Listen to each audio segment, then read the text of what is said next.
ठीक है।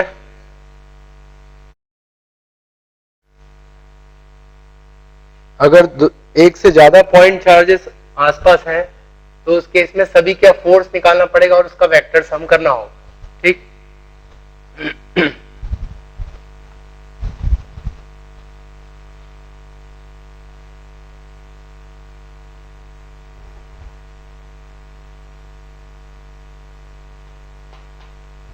एक एग्जांपल लेते हैं।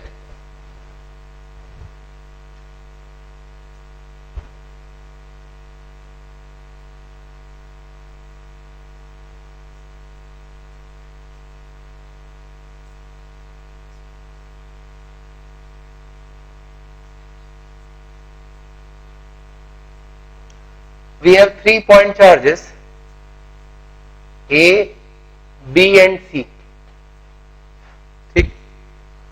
उनके बीच की सेपरेशन भी दी है, A और B के बीच में सेपरेशन D और B और C के बीच में भी सेपरेशन D है। Right. So find out force on point charge A, B and C। तीनों पॉइंट चार्ज पे फोर्स निकालना है हमें। ठीक है। तो एक एक करके देखते हैं। पहले मैं A की बात करता हूं। Right.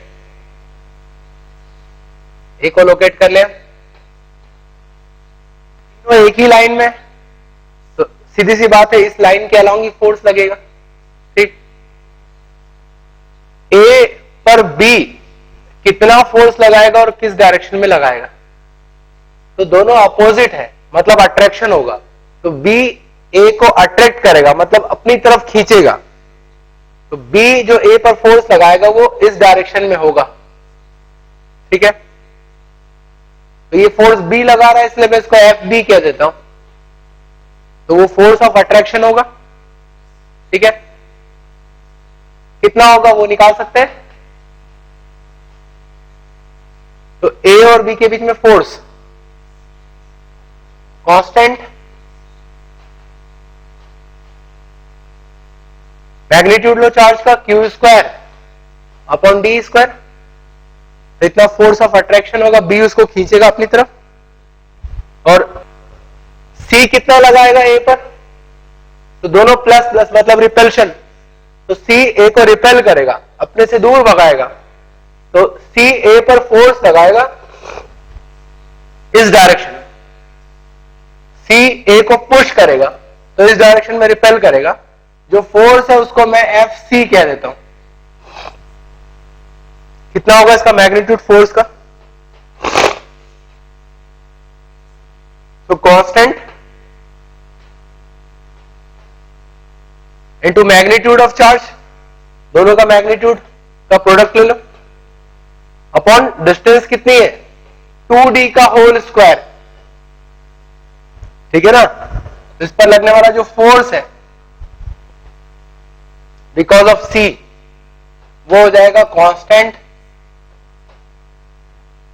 Into Q square by 2D square.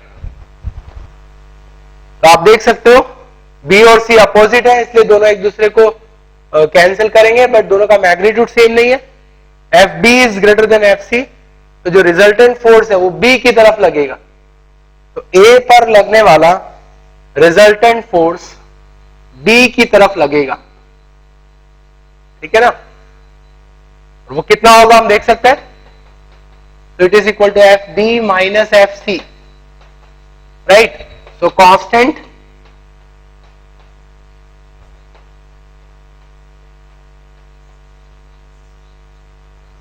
ठीक है। तो इतना फोर्स लगेगा A पर इस डायरेक्शन। ठीक है। नेट फोर्स इधर लगेगा।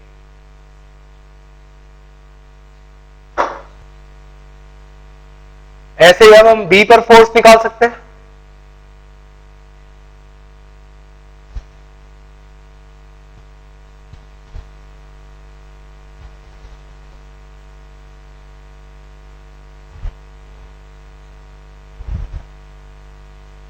B की बात करें हम, ठीक है, बी यहां पर है, इसी लाइन के अलॉन्ग फोर्स लगना है, तीनों इसी लाइन पर है। यस, बी पर ए कितना फोर्स लगाएगा और किधर लगाएगा? ए और बी के बीच में अट्रैक्शन होगा प्लस माइनस, तो ए बी को अपनी तरफ खींचेगा, अट्रैक्शन। ठीक है, तो बी पर ए के कारण जो फोर्स लगेगा वो इधर लगेगा, इसको मैं एफ ए कह रहा हूं। ठीक है, कितना होगा इसका magnitude? Constant into Q square by D square. ऐसे ही बी पर सी कितना फोर्स लगाएगा और किधर लगाएगा? बी और सी को देखो, प्लस माइनस मतलब इनमें भी अट्रैक्शन होगा, तो सी बी को अपनी तरफ खींचेगा। ठीक है, अट्रैक्ट करेगा अपनी तरफ, इस पर फोर्स इधर लगेगा बिकॉज ऑफ सी, उसको मैं एफ सी कह देता हूं, और उसका मैग्नीट्यूड क्या होगा? तो कांस्टेंट, प्रोडक्ट लो, 2q स्क्वायर, डिस्टेंस है उनके बीच की d, सेपरेशन d, तो d स्क्वायर। तो आप देख सकते हो एफ सी और एफ ए अपोजिट डायरेक्शन में है, बट उनका मैग्नीट्यूड जो है वो सेम नहीं है, एफ सी ज्यादा है। ठीक है, तो इन दोनों का जो रिजल्टेंट फोर्स होगा वो सी की तरफ होगा, सी का फोर्स डोमिनेट करेगा, तो इस पर लगने वाला रिजल्टेंट फोर्स बी पर इस डायरेक्शन में होगा, और वो कितना होगा? F C minus F A. ठीक है,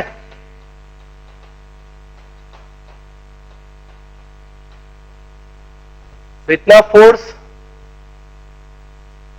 इस पर लगेगा राइट साइड की तरफ।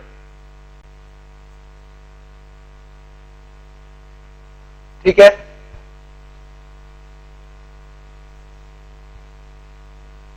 ऐसे ही हम देखेंगे फोर्स ऑन पॉइंट सी, सी पर कितना फोर्स लगेगा, एक एक करके ले। ए और सी के बीच में फोर्स प्लस प्लस मतलब रिपल्शन, तो ए सी को रिपेल करेगा, दूर भगाएगा, तो सी पर जो फोर्स लगेगा बिकॉज ऑफ ए वो इस डायरेक्शन में लगेगा। ठीक है ना, तो मैं एफ ए कह देता हूं। कितना होगा मैग्नीट्यूड? तो कांस्टेंट Q1 Q2 चार्ज का प्रोडक्ट ले लो, 2q स्क्वायर अपॉन सेपरेशन कितनी है? 2d। ठीक है, ऐसे ही B के कारण फोर्स देखो, तो B और C अपोजिट चार्ज मतलब अट्रैक्शन, तो B C को अट्रैक्ट करेगा, अपनी तरफ खींचेगा, फोर्स इस डायरेक्शन में है। ठीक, तो constant into 2q square, separation d है, d स्क्वायर। तो आप देख सकते हो दोनों में B के कारण जो फोर्स है वो ज्यादा मिल रहा है, तो अपोजिट डायरेक्शन है, कैंसिल करेंगे, बट B का फोर्स ज्यादा है, तो रिजल्टेंट फोर्स जो है C पर वो इस डायरेक्शन में लगेगा, लेफ्ट साइड में लगेगा। तो resultant force is right.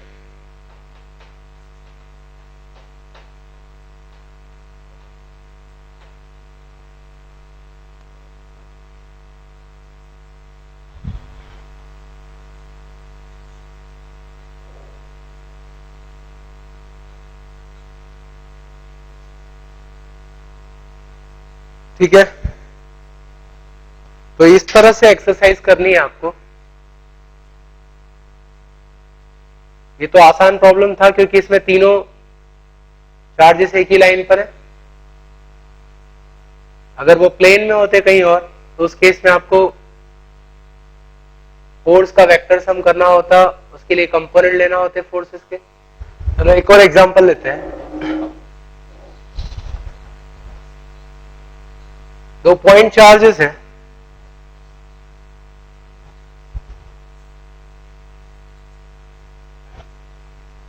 Plus Q -2q। ठीक है,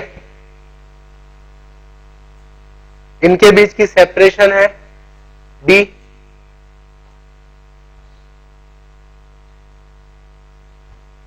राइट, एक थर्ड चार्ज है, उस चार्ज को मैं a कह रहा हूं। ठीक है, उसका चार्ज है q। से फॉर द कन्वीनियंस में उसको प्लस q ले लेता हूं, तो उसका चार्ज है प्लस q। तो आपको बताना है इस चार्ज को मुझे किस पॉइंट पे रखना चाहिए स्पेस में, सो दैट चार्ज A पर लगने वाला रिजल्टेंट फोर्स 0 हो। Where should charge A be kept in the space so that force on charge A is 0। हमें कहां रखना चाहिए उसको, सोचो। इस लाइन के अलावा कहीं और रखेंगे तो क्या उस पर फोर्स 0 हो सकता है?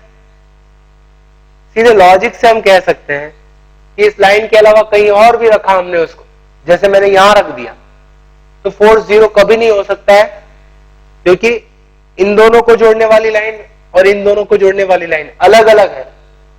तो फोर्स का डायरेक्शन डिफरेंट होगा, मतलब लाइन ही डिफरेंट होगी, तो वो कभी कैंसिल नहीं हो सकता है। तो एक बात तय हो गई कि फोर्स 0 तभी होगा जब उस चार्ज को इसी लाइन पर रखें कहीं। अब इस लाइन पर 3 जगह हो सकती है। ठीक है, या तो उनके बीच में, या इधर लेफ्ट में, या राइट में। तीनों कंडीशन को एक एक बार देखें हम। अगर मैं चार्ज को बीच में रख दूं, ठीक है, तो क्या होगा बताओ? बीच में रखूं तो क्या होगा? क्या इसका फोर्स 0 हो सकता है?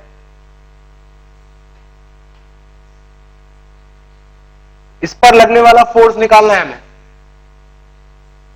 ये कितना फोर्स लगाएगा और किधर लगाएगा? ये भी प्लस है और ये भी प्लस, मतलब रिपल्सिव फोर्स। तो इसके कारण जो फोर्स लगेगा इस पे, ये चार्ज इसको रिपेल करेगा, इधर इधर फोर्स लगाएगा। और ये दोनों अपोजिट, मतलब अट्रैक्शन, तो ये चार्ज इसको अपनी तरफ अट्रैक्ट करेगा, खींचेगा। तो दोनों ही फोर्स सेम डायरेक्शन में है, मतलब फोर्स इनके बीच में कहीं भी 0 नहीं हो सकता है। ठीक है, तो ये ऑप्शन तो हट गया, बीच में नहीं हो सकता है। तो अब 2 केस बचे, या तो राइट में या लेफ्ट में।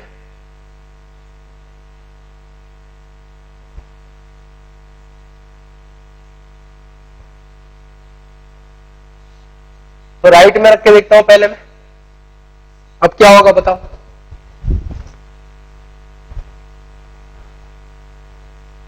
इस पर फोर्स निकालना है हमें, प्लस क्यू पे। इसका फोर्स देखिए -2q। तो प्लस और माइनस के बीच में अट्रैक्शन, तो -2q इसको अट्रैक्ट करेगा अपनी तरफ। प्लस क्यू और प्लस क्यू रिपल्शन, तो ये क्यू को रिपेल करेगा। फोर्स अपोजिट डायरेक्शन में है, ठीक है, तो कैंसिल हो सकते हैं। बट प्रॉब्लम क्या है? -2q के पास में है और कैपिटल Q से दूर है।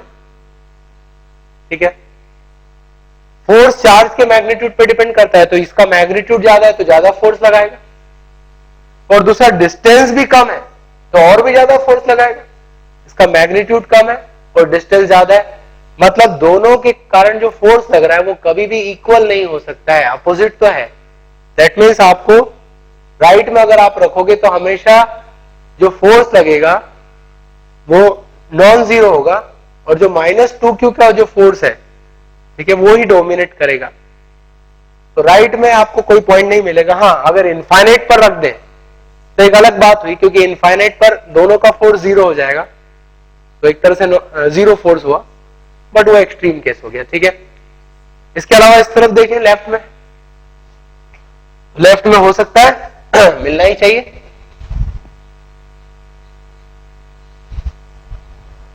तो +q -2q, और मैंने उसको यहां रख दिया प्लस। अब देखें इस पर लगने वाला फोर्स प्लस प्लस मतलब Q इसको रिपेल करेगा इस तरफ, प्लस माइनस तो ये इसको अट्रैक्ट करेगा, अपनी तरफ खींचेगा, अपोजिट डायरेक्शन है। Q मैग्नीट्यूड कम है, चार्ज का मैग्नीट्यूड कम है बट ये पास में, इसका मैग्नीट्यूड ज्यादा है बट दूर है, मतलब दोनों फोर्स कैंसिल कर सकते, कंडीशन हो सकती है। तो मान लो कि प्लस Q से हमने इसको R डिस्टेंस पर रखा है, तो इससे डिस्टेंस कितनी हो जाएगी, R प्लस डी। ठीक है, तो दोनों का फोर्स इक्वल लेना है आपको। Force due to plus Q constant, charge के मैग्नीट्यूड का product upon R square is equal to, इसके कारण कितना फोर्स लगेगा, constant 2Q into small q by distance R plus D का स्क्वायर। ठीक है, तो R plus D upon R का स्क्वायर इज इक्वल टू 2। ठीक, so 1 plus D by R is equal to √2। ठीक, R is equal to D bye √2 minus 1। तो इतनी distance पर रखना पड़ेगा उसको प्लस Q के लेफ्ट साइड में, तभी ऐसा हो सकता है। अब आप और कुछ एग्जांपल ले सकते हो, दोनों को प्लस प्लस लेना, इसको माइनस लो। ठीक है, इस तरह से आपको अलग अलग पोजीशन मिलेगी जहां पे इक्विलिब्रियम मिलेगा। एक और एग्जांपल लेते हैं, एक राइट एंगल ट्रायंगल है, ये साइड है 2A और ये है A। इस ट्रायंगल में इसके तीनों कॉर्नर पे पॉइंट चार्जेस रखे हुए हैं। ठीक है, चार्ज का मैग्नीट्यूड है plus Q minus Q and plus Q। ठीक है, और इन चार्जेस को मैं कह रहा हूं A, B एंड C। ठीक है, तो आपको तीनों चार्ज पर लगने वाला रिजल्टेंट फोर्स बताना है। Find out resultant force on point charge A, B and C। A पर कौन फोर्स लगाएगा, B और C। B पर A और C लगाएंगे और C पर A और B लगाएंगे, तो तीनों पर लगने वाले फोर्स को बताना है आपको। ठीक है, तो इन पर फोर्स निकालना है, तो एक एक करके लेंगे। देखो मैं आपको ये चीज बता दूं कि इन सभी एक्सरसाइज के लिए और आगे जो भी हम पढ़ेंगे इलेक्ट्रिक फील्ड, मैग्नेटिक फील्ड, सभी में वेक्टर के कंसेप्ट जो है वो क्लियर होना चाहिए। स्पेशली वेक्टर सम कैसे किया जाता है और वेक्टर के कंपोनेंट कैसे लिए जाते हैं। ठीक है, वो चीज क्लियर होनी चाहिए, अदरवाइज हमें बहुत दिक्कत होगी। राइट, तो मैं इसको दो तरह से करूंगा। पहले मैं पॉइंट ए पर फोर्स निकालना चाहता हूं। अच्छा, मैं पहले ही एक्सिस बना लेता हूं, इसको मैंने एक्स एक्सिस मान लिया और इसको वाई एक्सिस मान लिया। ठीक, ताकि जब मैं कंपोनेंट लूंगा तो समझ में आ जाए। तो पहले मैं निकाल रहा हूं फोर्स ऑन ए। ए पर कितना फोर्स लगेगा, तो ए पर कौन फोर्स लगाएगा, बाकी बचे बी और सी, ये इस पे फोर्स लगाएंगे। ठीक है, तो वो हमको कंसीडर करना है। राइट, तो यहां पर है ए, चार्ज है उस पर प्लस क्यू। पहले ये देखें कि बी इस पर कितना फोर्स लगाएगा और किधर लगाएगा। तो प्लस और माइनस मतलब अट्रैक्शन होगा, तो B A को अपनी तरफ अट्रैक्ट करेगा। ये B है और ये A है, तो B A को अट्रैक्ट करेगा, तो फोर्स किधर लगेगा, A पर फोर्स लग रहा है। रिमेंबर, तो B ने A को अट्रैक्ट किया मतलब अपनी तरफ खींचा, तो फोर्स लगेगा इस डायरेक्शन में। इसको मैं कह देता हूं FB। ठीक है, इसी तरह से ए और सी के बीच में फोर्स की बात करें, फोर्स ऑन ए, सी ए पर फोर्स किधर लगाएगा, तो दोनों प्लस प्लस है, तो प्लस प्लस के बीच में रिपल्शन, तो सी ए को रिपेल करेगा, मतलब अपने से दूर भगाएगा। ये दोनों को लाइन से जोड़ लिया, तो सी ए को अपने से दूर भगाएगा, मतलब इधर फोर्स लगाएगा। ठीक है, तो ये इस पर दो फोर्स लग रहे हैं, इन दोनों फोर्स का हमें रिजल्टेंट लेना पड़ेगा। ठीक, तो पहले तो मैं फोर्स का मैग्नीट्यूड लिख दूं, उसके बाद रिजल्टेंट की बात करेंगे। तो एफ बी हो जाएगा कांस्टेंट। अच्छा, कांस्टेंट बार बार हम लिख रहे हैं, उससे थोड़ा समय खर्च हो रहा है, तो 1/4πε0। कांस्टेंट को आगे से मैं सी कह दूंगा सीधे। ठीक है, आगे की प्रॉब्लम में सीधे सी लिख दूंगा, सो दैट बार बार ना लिखना पड़े हमें। तो सी चार्ज का product Q square upon distance A square. अब माइनस मत कर देना प्रोडक्ट लेते वक्त, क्योंकि मैग्नीट्यूड का प्रोडक्ट लिया है हमने। तो इतना फोर्स लगाया है और ये उसकी डायरेक्शन है, ऐसे इनके बीच में फोर्स है एफ सी। ठीक, कितना होगा, constant Q square upon distance, तो इनके बीच की डिस्टेंस कितनी हो गई, अगर ये a है ये 2a है, तो उस केस में ये होगा √5a। ठीक है, सो √5a का स्क्वायर, तो ये हो जाएगा C Q square upon 5a square. ठीक है, तो बी और सी दोनों का फोर्स निकाल लिया, दोनों का वेक्टर सम करना है। अब वेक्टर सम दो तरह से किया जा सकता है, वो दोनों चीजें मैं बता रहा हूं आपको।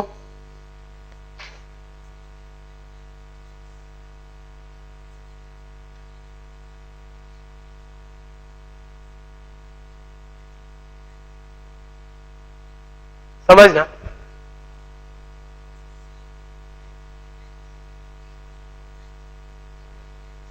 इस एंगल को मैं थीटा मान लेता हूं। ठीक है, तो अगर ये थीटा है तो उस केस में साइन थीटा कॉस थीटा क्या होगा वो लिख देता हूं मैं। तो sine theta is 1/√5 and cos theta is 2/√5। ठीक है, जरूरत पड़ेगी तो अगर ये थीटा है तो उस केस में ए सी और एफ जो फोर्स लग रहे हैं, एफ सी और एफ बी, क्या इनके बीच का एंगल निकाला जा सकता है, ये एंगल बोलो, इनका बीच का एंगल पता लगाया जा सकता है, क्या होगा, ये 90 डिग्री है, थीटा ये 90 डिग्री, तो ये एंगल कितना होगा 90 माइनस थीटा, ये 90 माइनस थीटा, तो ये भी 90 माइनस थीटा होगा, तो उस केस में ये हो जाएगा 90 प्लस थीटा। ठीक है, तो एफ सी और एफ ए के बीच में एंगल निकाल लिया, दो वेक्टर के बीच में एंगल पता है आपको, दोनों का मैग्नीट्यूड पता है, तो रिजल्टेंट निकाला जा सकता है। तो resultant force is equal to, हमें पता है formula, √a² plus b² plus 2ab cos theta, वही करना है, √fa का स्क्वायर प्लस fc का स्क्वायर प्लस 2, ठीक है, fb fc cos, उनके बीच का एंगल कितना है 5/2 प्लस थीटा। तो आप वैल्यूज इसमें सब्स्टिट्यूट करो, थीटा की वैल्यू रखो, तो हमें मिल जाएगा रिजल्टेंट फोर्स, और उसकी डायरेक्शन किधर होगी, तो बाय वेक्टर सम हम बता सकते हैं उसकी डायरेक्शन क्या होगी।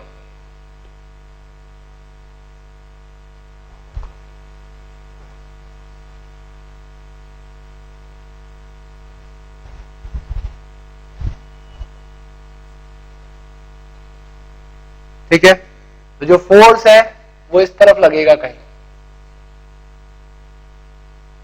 ठीक,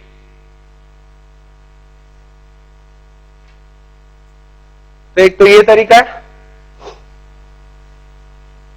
या कंपोनेंट लेके उसको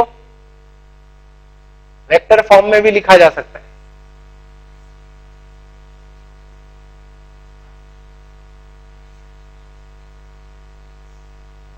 कंपोनेंट लेके कैसे लिखा जा सकता है, देखो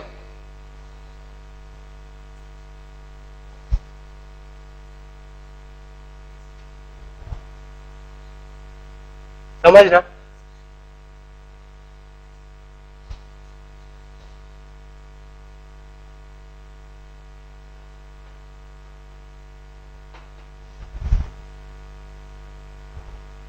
ए पर दो फोर्स लग रहे हैं, बी इस तरफ फोर्स लगा रहा है एफ बी, और सी इस डायरेक्शन में लगा रहा है एफ सी। समझना, मैंने जो डायरेक्शंस ली है वो क्या है, ये एक्स लिया है और ये वाई लिया है। अब आप देख लो, जो फोर्स एफ बी है वो निगेटिव वाई डायरेक्शन में है सीधे, तो एफ बी को तो मैं लिख सकता हूं minus C Q square upon 5, sorry F B जो है वो क्या है, उसका मैग्नीट्यूड है C Q square by A square, direction negative है,